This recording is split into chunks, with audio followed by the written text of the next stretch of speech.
So far, it's been a championships to remember. Yeah, it's an amazing feeling.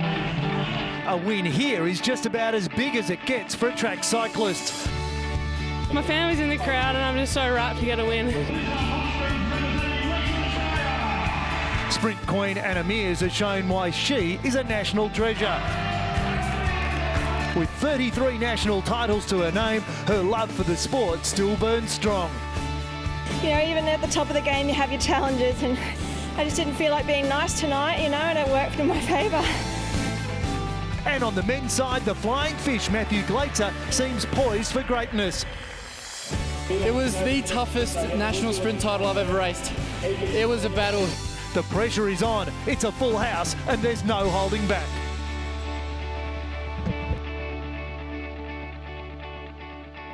Hello and welcome, and thanks for joining us for the third and final night of the Subaru Track National Championships. Ian Cohen with you, along with Scott McGrory and Rebecca DiCello. We've got 6 gold medals up for grabs, and Jack Bobridge, the star of track and road cycling, going for the hour record. Before we get there, though, there is some great racing tonight. Looking forward to the argy-bargy of the men's and women's Kieran. So Matthew Glaetzer from South Australia will be back out on track, the silver medalist from the men's sprint. And Anna Mears is the hot favourite for the women.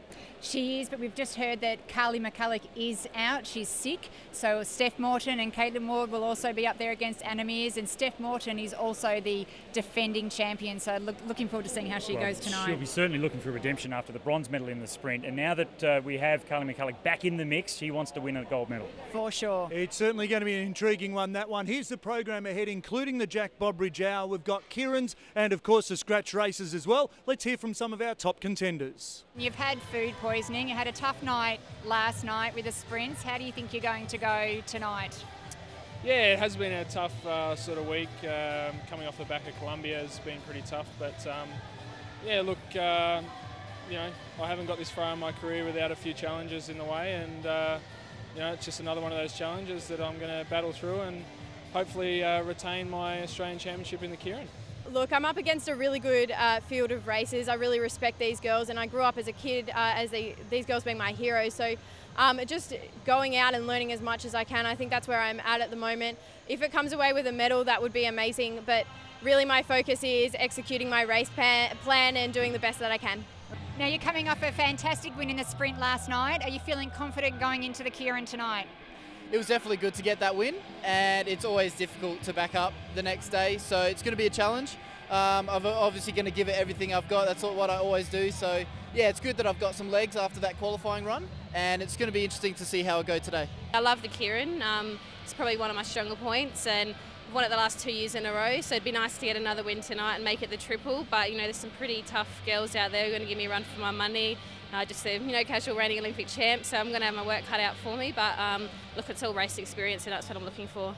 So there's some of our top contenders racing for gold, but much of the focus tonight is going to be on Jack Bobridge. He's got 60 minutes of exquisite torture and pain ahead of him. The hour of power. It's going to be very difficult. It is the most difficult record in cycling.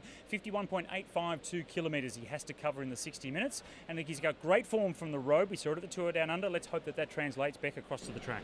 Exactly. He's looking very calm and composed. And as you said, riding on the road is different, though, from the track. So it's going to be very interesting to see how he goes, and also that it's going to be very hot in here as well, so we'll see if that helps him also. Beck, I know you caught up with him just a few moments ago. We also spoke to Bradley McGee, former gold medal Olympian. Now, he tried this in 1997, and the toll it exacted on him was quite fearsome. Here's Jack, and then we'll hear from Brad. The past few days we've been on the boards. We've had some really good sessions. The numbers are up, the legs feel good, the lap splits are there, so it's just about putting it together for the whole hour and see what we can produce. And it's very warm in here already. Yeah, for sure. It's a lot warmer than yesterday. Conditions seem to be nearly spot on, so I couldn't ask much more there. So I guess I'm the last person to be able to, put it all together, and hopefully the body's ready. It was something that was just way too beyond me and too painful, and actually destroyed my whole year. But later on, I got a lot out of it. So you'll be interested to see how Jack goes tonight. Oh, look, he's done everything right. He's on the back of a great road career. His track exploits are amazing. He's got a really good team behind him, and I'm sure he'll go all the way tonight. Yeah, amazing scenes getting ready for Jack Bobridge. This is him walking under the tunnel on the way to the inside of the track, and some nervous steps surely, Scott. Well, it's like a boxer coming up to a bout, isn't it? The atmosphere is electric in the Velodrome tonight. Plenty of support for Jack Bobridge around the track as well, and he's going to need it. How do you think Jack's going to go? Oh, I think he's up for it. He's pretty tough, and he's done the preparation, so I think he'll be okay. Well, let's hope he has done the preparation. Look at the crowd, the reception he's getting as he walks up the stairs, a packed-out Darebin International Sports Centre.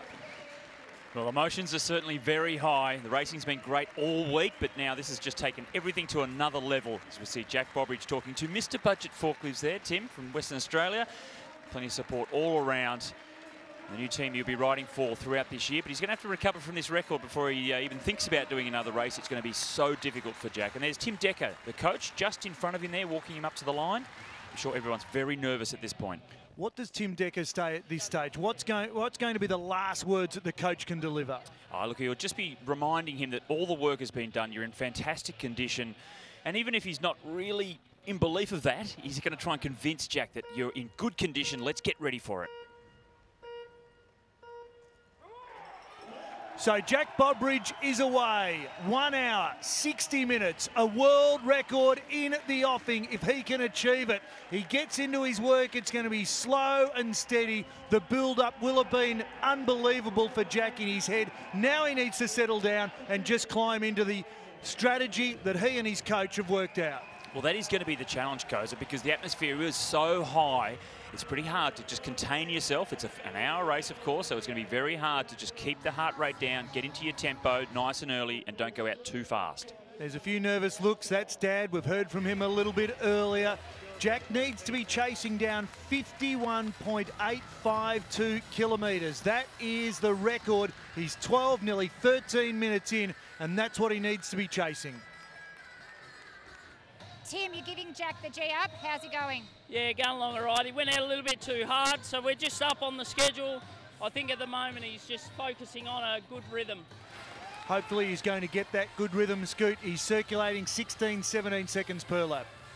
Well, went out a little bit too fast, so let's hope he can contain it. Still a long way to the finish, though. And let's hear from his wife, nervously watching on from inside the track. Well, I can imagine he's in a world of pain. I mean, I used to do the pursuit for 3K, so I can't imagine what 200 odd laps is going to be. So he's almost halfway, and I think he'd be in a lot of pain, but he's probably still got quite a bit left in the tank. Well, Josie, Jack's wife, certainly knows about pain, former Olympian herself.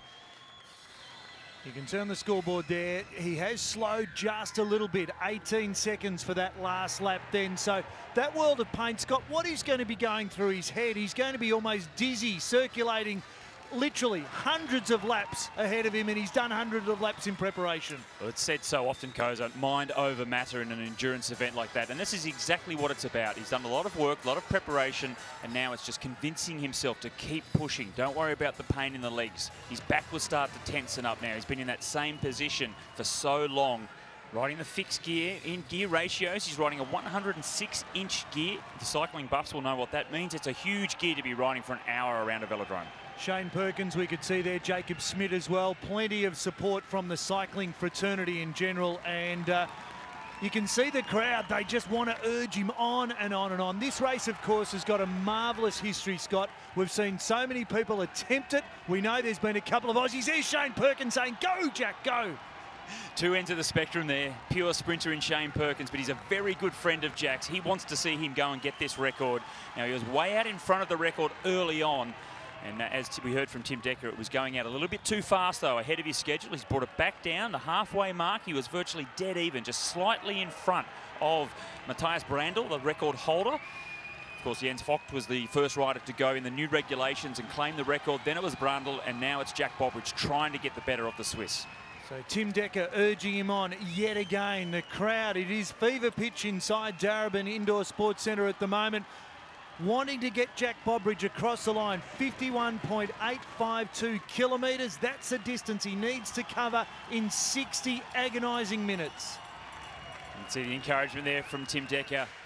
Well, he has drifted outside that distance set by Matthias Brandl, so it doesn't look as if he's going to get this hour record, but it's been a very brave attempt. Perhaps just went out a little bit too fast early on, Koza. Yeah, it's one that the crowd recognises, though, and as he comes across the line for the final time, he has created a new Australian record. He's beaten Bradley McGee's Australian record, but he's fallen just a little short of the world record. But the crowd appreciative of his efforts, and for Jack Bobridge, he's going to be one spent man. The official distance has come in. 51.3 kilometres was the distance Jack Bobridge was able to set. 500 metres short of the record. Quite unfortunate. Look how difficult it is now. He can't even get his foot out of the pedal. His body has completely seized up at this point, struggling even just to get off the bike. And I reckon that face says it all. A lot of pain. I think the hour record's very underestimated.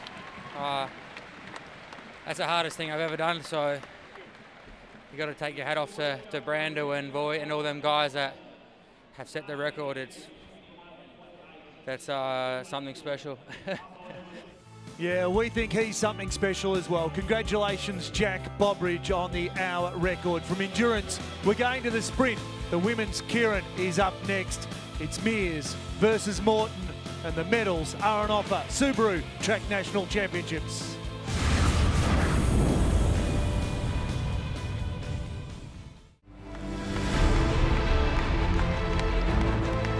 I think gave the Australian public something fantastic to see a world record attempt in Australia, and I think the hour record's back, and I think a lot of people are probably underestimating it, maybe as we did. He's gone very, very close to the record, and that's why they're world records, because they're hard to beat. So fantastic effort though. And what an effort it was. And Jack Bobridge, Scott, you think he might be back to do it again? Yeah, he'll have to get it out of his mind first, though. Of course, it was so difficult, but he will come and have another crack at it. This is looking back at the highlights of the heats of the women's Kierans. Stephanie Morton was the big favourite in Heat 1. That's her in 4th position. Stephanie Fernandez-Bresca on the front at the bell, but then Steph Morton, just a powerful rider, right around the outside, quite comfortably taking the first heat. She goes straight through to the final. So the winner of these 3 heats straight through to the final. Confirmation of Steph's ride there, 11.68 seconds for the final 200 metres. And then in Heat 2, the big favourite here was none other than Anna Mears, sitting in 2nd last position at the moment. Yeah, Anna Mears, the bell being rung there, and you can see Mears just climbing around the top of her South Australian teammates, and Anna Mears comfortably down the back straight, putting a gap into the rest of the competitors. And have a look at that. That's just pure class and a demonstration just to say, you know what, I'm here, I'm around. She normally finishes these races off just enough to win, but that was an emphatic victory in the 2nd heat there by Anna Mears, trying to really prove a point, I think. The 3rd and final heat, the favourite here was the 4th place getter in the sprint from Victoria, and she's on the front right now, and that's Caitlin Ward. So Ward out in front of the 2 Queenslanders, and Caitlin Ward, the Victorian, wanting to get through to the final of the women's Kieran, and does so successfully. All of the other riders go into the repechage. It'll be the first 3 riders from the repechage joining Caitlin Ward, Morton and Mears in the final. And this is the repechage now. So the first 3 riders across the line will make their way into the final. So the repechage, you quite often see some really good racing because they're desperate to try and get one last crack at getting into the final as they work their way around the back. So the top 3 of these will go through to the final, and they'll be able to take on Ward, Mears and Morton, who are already safely ensconced in the gold medal final. Fernandez-Bresca very strong the last 2 laps on the front there from New South Wales. She makes her way through along with Colviner and Takos. So those are the 3 riders that will be joining the big names of Ward and Mears on screen now, and also Stephanie Morton. Okay, let's check the start list. There is gold on offer here. Colviner, Fernandez-Bresca, Mears, Morton, Takos and Ward as the Derny swings by, and the Kieran is underway. One of the most nervous races you can do on the velodrome, Koza. They line up in close proximity there at the start line. It's all about that first start gun and getting onto the right position behind the motorbike, and the nerves really do peak. And then they rush to the bike, settle in, and everything calms down again for these next few laps. It's quite bizarre, the feeling, and then they're always thinking about 2.5 laps to go. The motorbike's about to come off. What's going to happen? Is it going to be a flyer from behind? And that's why you can see the riders looking over their shoulders. There's Anna with the black helmet with those familiar green and gold stripes, just checking behind to see that no one's going to be coming flying from behind. So the Derny will increase in pace until it finally does pull off the track. We've got 2.5 flying laps to go, and these girls are all craning the neck to have a look to see who might be on the attack. Well, it's Colviner out in front. Caitlin Ward from Victoria just drifting around the outside. You can see the white helmet towards the back there is Stephanie Morton, going for a three-peat here in the National Championships in the Kieran. Caitlin Ward going nice and early, coming to the bell this time. Well, I think Ward's decided to be aggressive, nothing to lose, get out from the front. Here comes the class of Mears in the black, green and gold helmet. Down the back straight, huge speeds now, up over 60 kilometres per hour. They turn for the final corner. Mears, but Morton's over the top. And a hat trick for Stephanie Morton in the women's Kieran. Let's have a look at it. Well, it looked like it was going to be all Anna right to the line, and then Stephanie just with that extra height off the banking there, coming down and just getting it in a photo finish. And Steph Morton lets the crowd know 1, 2 and 3. Steph, you've defended your title. Amazing ride. You must be ecstatic. Yeah, I'm so stoked. You know, coming away with the bronze in the sprint was good, but yeah, I really wanted to defend my title, so I gave it all and I'm glad I got it. You know, I got a good position behind Anna, so I had a good sit and she led me out well, and it was tooth and nail to the end. That was hard. Stephanie Morton, 3 in a row. Another gold medal in the women's Kieran for her, really cementing her place in the national program. Anna Mears with the silver, and it was Caitlin Ward from Victoria taking out the bronze. And still to come, the under-19, so the rising stars of the Australian track scene getting ready to get out on the boards again. And there's a new CEO of Cycling Australia, Nick Green, former Olympic gold medalist. The wheels are rolling. More in a moment, Subaru Track National Championships.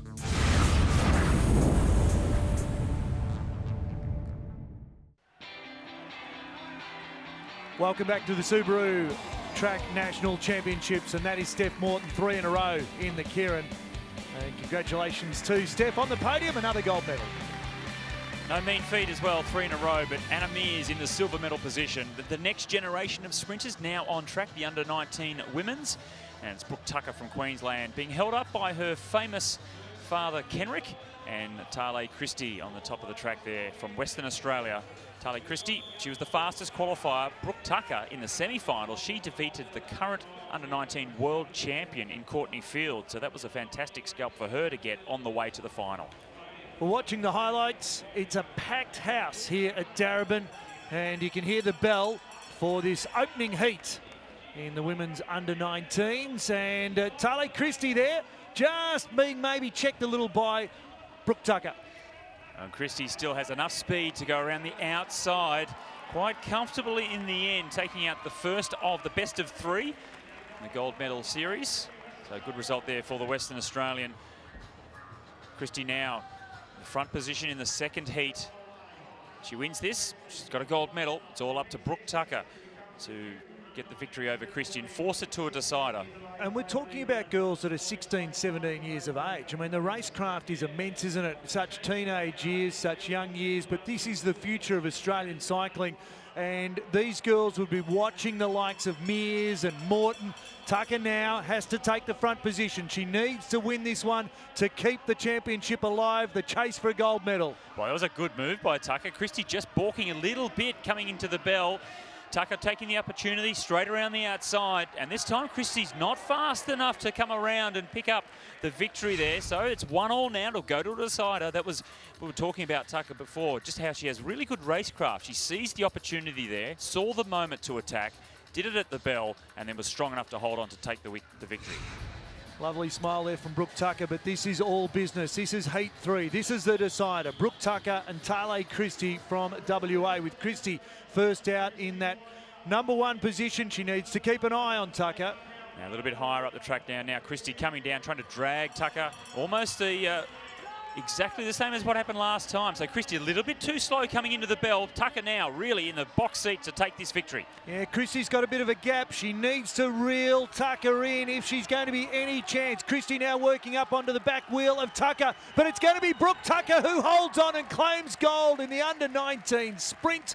What a great family tradition. Kenrick Tucker, the coach, the dad, and now Brooke Tucker, the gold medalist. It was a very strong performance from Tucker. Knocked out the world champion in the semis and then went on to beat Christie, who was the fastest qualifier, to claim the gold medal. Brooke, congratulations. You must be so excited. I am. I'm absolutely stoked. I actually didn't think I could win that. Like, I went in there with really no pressure on my shoulders, like up against the world champion, and I only qualified third. So just went in there with the intention to just show them what I have and just ride the best I could. So yeah. A great ride by the young Queenslander. Her grandfather Ken was Anna Mears' coach, and now the next generation coming through with Christie in silver and Courtney Field, the world champion, in the bronze medal position. Time now for men's team sprint. This is the gold medal. Victoria taking on South Australia. You can see the Vics there closest to camera, and South Australia on the far side of the track just getting ready for this under-19 gold medal in the team sprint. This is the highlights. And a powerful start there by David Koroknai from Victoria. Connor Rowley be the next rider in line, and then Tom McFarlane, the last rider to go for Victoria. For the South Australians, though, Harrison Lodge that gets them underway. Then it's Derek Radzikovic, the gold medalist from the sprint, and Rowan Wright, the gold medalist from the individual pursuit. He'll be the third rider. This is fast and furious stuff, and the Victorians have just got their nose in front at the moment. Some great racing from the under-19s.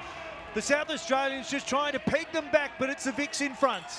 Well, now it's down to Wright versus McFarlane. One rider left on the track, 1 lap to go. Who's going to bring it home? The Victorians have led the whole way. They were great in qualifying. Half a lap to go. There's McFarlane. Can he hold on? McFarlane rounds the final turn, heads for home. Can he hold them out? He can! And it's going to be gold to Victoria in the under-19. South Australia, a great ride, and we love seeing tight racing like that. Well, tight, 0.1 of a second. That was very tight. That was a great job from South Australia to come back. They were a lot further down in the midway point. But congratulations all around for the young Victorians. That's the next generation coming through. Dave, unbelievable team ride.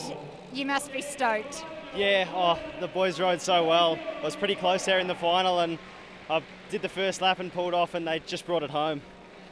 Well, the future looks bright for men's sprinting. Victoria with the gold medal in front of South Australia in silver, and it was the New South Wales team taking bronze. And now we've got one of our final gold medals up for grabs. The men's 15-kilometre scratch race. You're watching the Subaru Track National Championships. Final instructions being issued.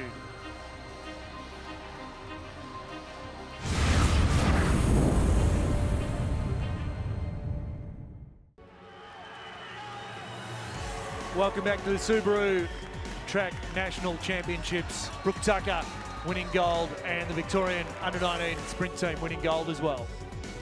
That was Tom McFarlane with the arms up in the air. Hilton Clark, the coach of the Victorian team, been around for so long. And a lot of these riders have come through his program as well, as we see the men come out onto the track for the scratch race. Now, who do we need to keep an eye out for here in the start list? Well, the two standouts at the top there are the two Law brothers, Jackson and Scott. Scott's the super fast sprinter, very good in scratch races.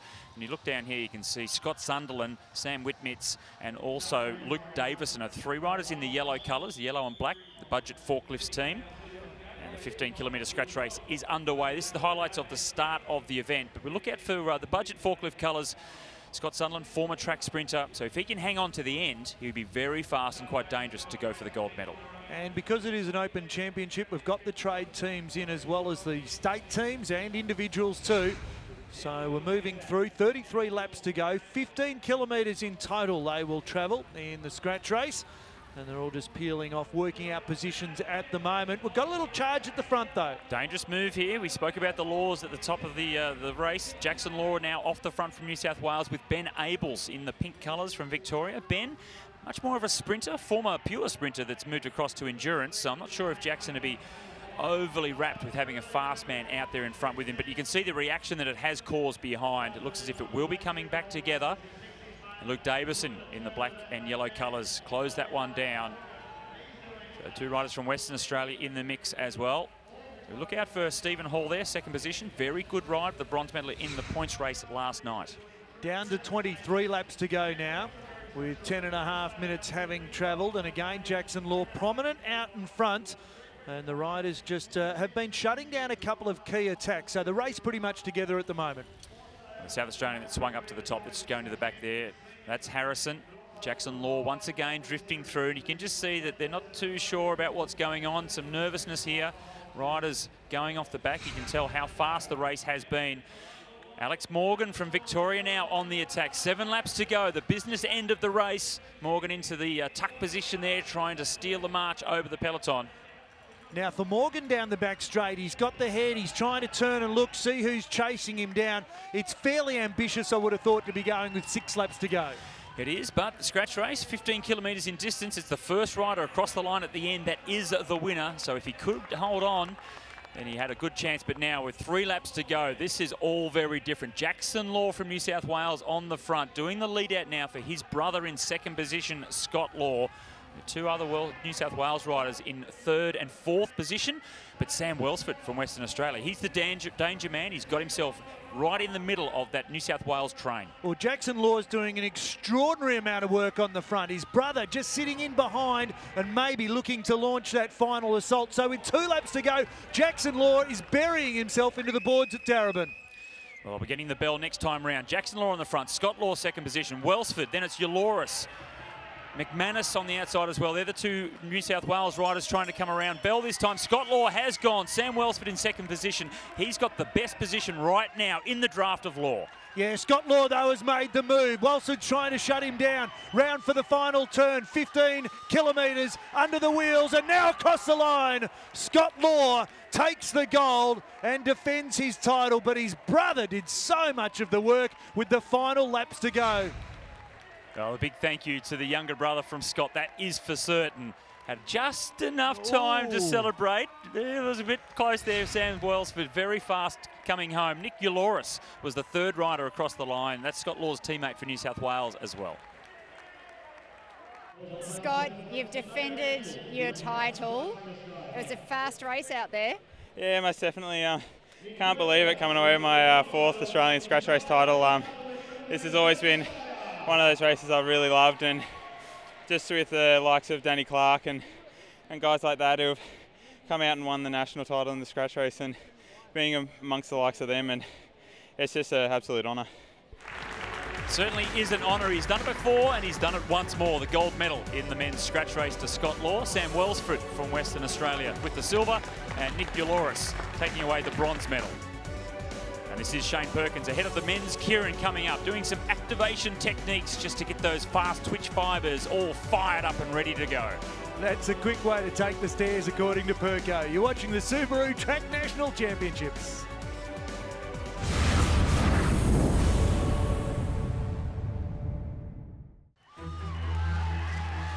And there he is, a law unto himself, Scott Law, gold medal in the men's scratch race. Congratulations from the family.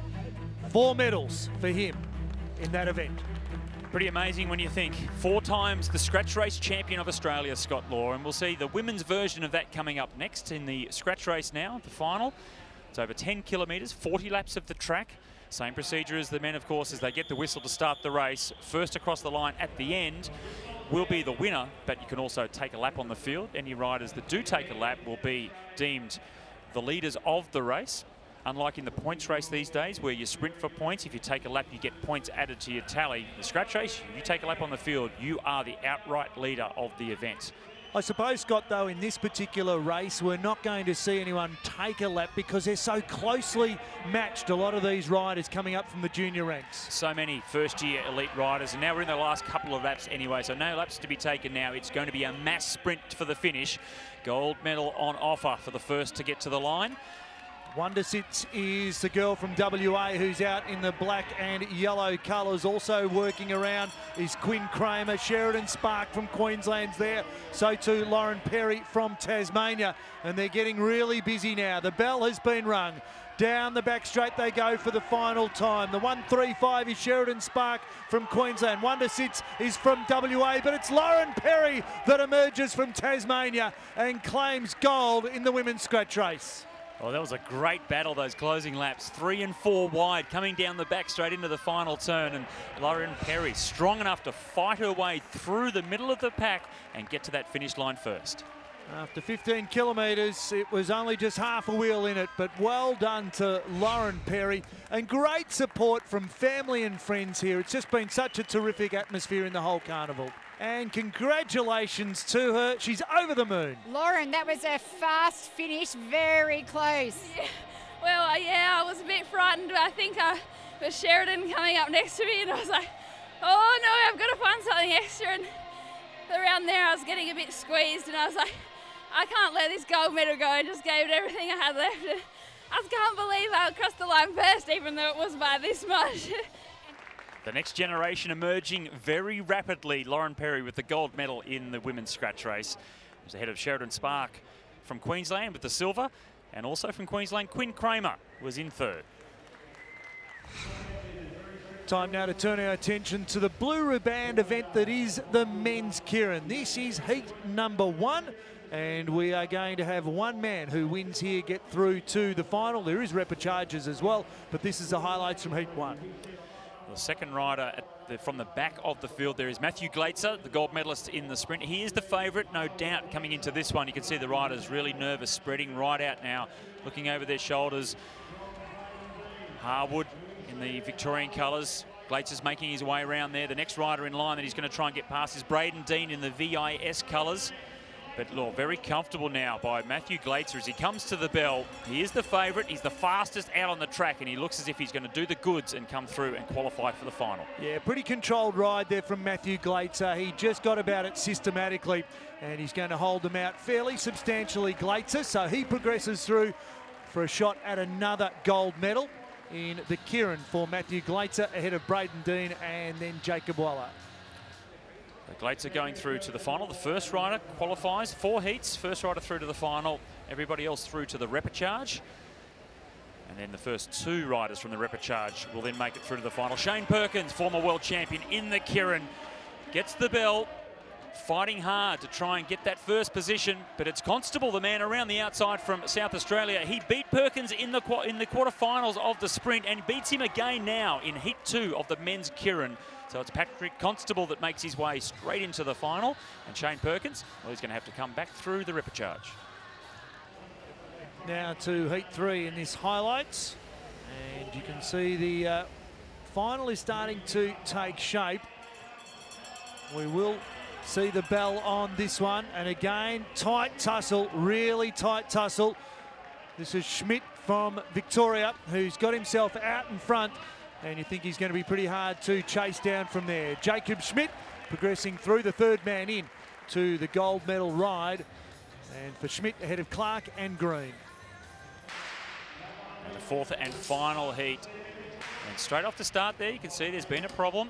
Yeah, that's Mitch Bullen with the flat tyre, rear tyre. Couldn't get his feet out of the pedals in time. So just rolling over to the side.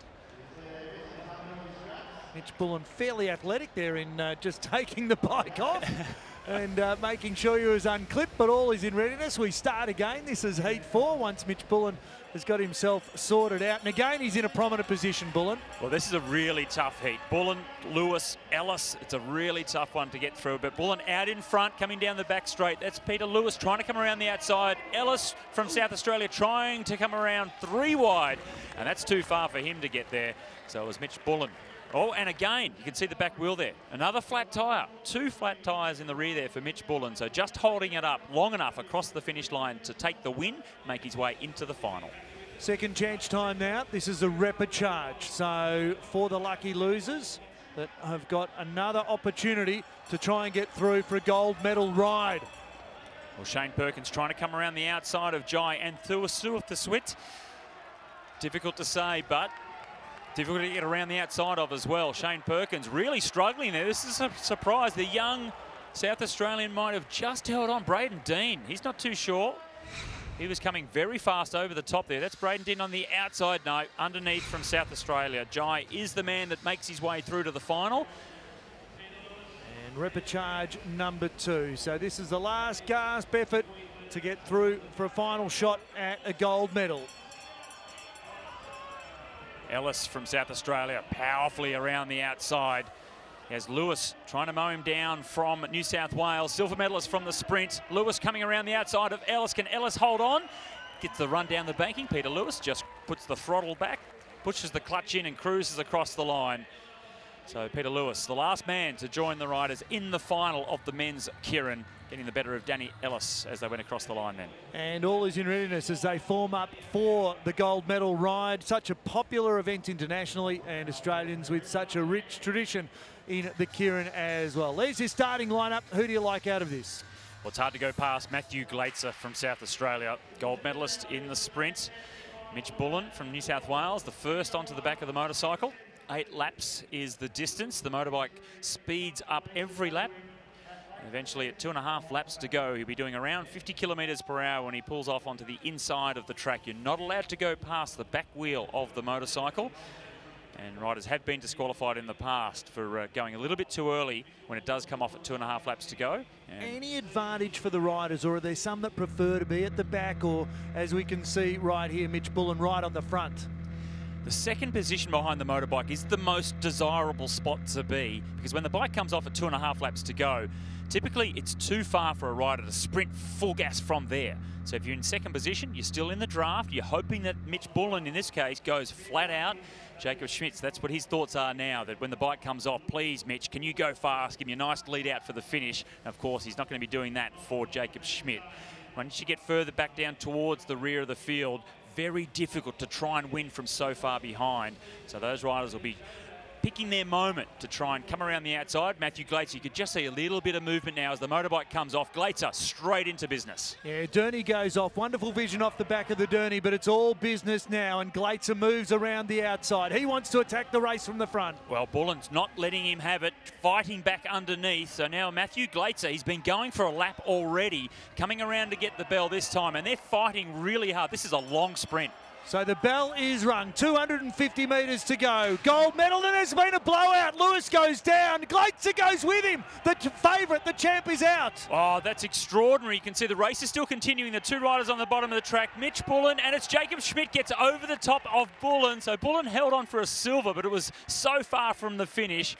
And then the fortunate result there for Jacob Schmidt, able to get around the outside, avoid that crash, and comes away with a gold medal in the men's Keirin. Extraordinary scenes. Matthew Glaetzer still lying on the ground. Peter Lewis as well from New South Wales. The medics are out just having a look at them. It was a high-impact crash. Looks like there was a tyre blown. Glaetzer had nowhere to go, and straight over the top of Peter Lewis he goes. And the man most likely is tumbling down to terra firma. Well, there's 95 kilograms of weight going straight into the back of the head of Peter Lewis there. That was extraordinary as Matthew Glaetzer ran straight into Lewis.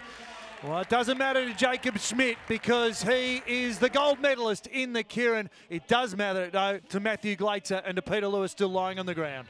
Well, there's confirmation of the results in what was an extraordinary final, and it was Jacob Schmidt that came out on top.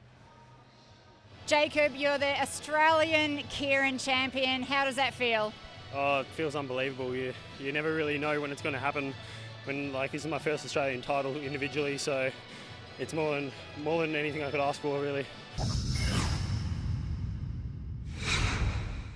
Mitch was on the front the whole way, so he was just grinding it out, and I got a pretty sweet ride, so I was pretty lucky in the end. Matt, that was a nasty crash. Yeah, couldn't really do much about that one. It's the scenario in cycling that happens when someone goes down in front of you and you're right behind them. It's just a matter of time before you go down. So, what exactly happened? I'm not entirely sure, to be honest. Pete was coming around me and he then hit the deck. I just had a chat with my coach and he said it might have possibly been a puncture for Pete's bike because he heard something go before the crash. That's a possibility. We've had a few punctures already tonight. So if that's the case, it's just unlucky. I hope Pete's all right. And yeah, it's just one of those racing incidents. Matthew Glaitzer humble. There's your winner though, Jacob Schmidt. We've got a full wrap on the other side of the break. Subaru Track National Championships.